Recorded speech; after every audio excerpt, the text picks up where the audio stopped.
Why vegan? Why raw? Let's get a little bit into my story. So I've never had willpower. I mean, I have willpower, but I never had this magic amount of willpower that I saw other people have. I ate whatever I wanted. I was so excited to move out of my parents' house because it meant I could eat whatever I wanted. So I did, and I had a lot of issues with my weight, with my cravings, with choosing healthy food, and I had a plethora of health issues from hormonal imbalance, gut dysbiosis, and candida overgrowth, a lower immune system, and lots of cystic adult acne. So I dealt with these issues for years and years and years. In 2004, I was working at a natural health store and I discovered raw foods. We started ordering a few raw food books, maybe a couple raw food items, and I was really intrigued by the idea of raw food. Now, I wasn't a vegan and I had never tried a vegan diet. I knew some vegans, but I never had that vegan connection that I do now. So for the next 10 years, I tried to do a raw diet.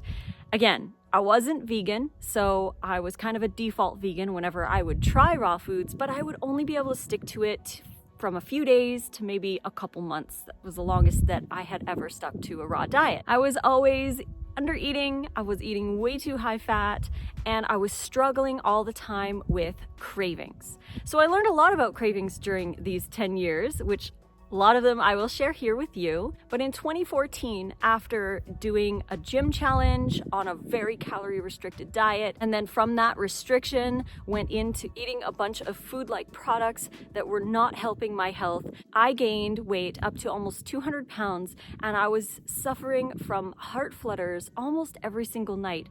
I was drinking a lot of energy drinks and a lot of coffees. I was eating a lot of junk food, and I felt to myself, well, I just don't have the willpower. I have all these cravings, and even if I ignore them, even if I brush them under the rug or do something else or get distracted, they still exist, and I didn't know how to get rid of my cravings or what to do. So one night I woke up in the middle of the night with these heart flutters, and I decided that I was going to return to a raw vegan diet, but I really wanted to know why I was not able to stick to the raw diet.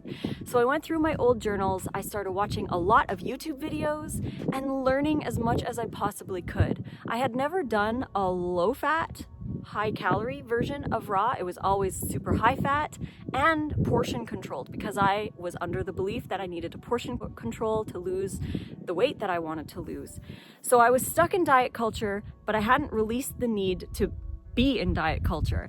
I had to really accept the fact that I needed to eat something differently, eating low fat. I was very scared of lowering the fats, and I was also scared of eating more fruit. I was told that we needed to limit our fruit in order to be healthy. The fruit fed the candida and the fruit made us gain weight. I didn't realize that it was the fat that was causing the issues.